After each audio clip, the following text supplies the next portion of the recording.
সবাই বলে সৌদের খেজুর খেতে বেশি স্বাদ, কিন্তু আমি বলি আমাদের দেশের খেজুর নিজে হাতে পেড়ে খেতে আরো বেশি স্বাদ।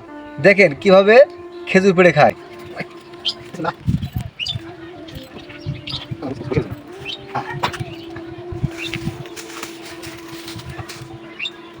এই যে পাকা খেজুর, খেয়ে টেস্ট করে দেখি কেমন স্বাদ। বিসমিল্লাহ।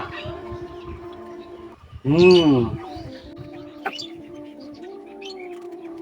সেরকম স্বাদ। গাছের নিজে থেকে খেজুর বের হয়, স্বাদে ভরা। এরকম বলবে।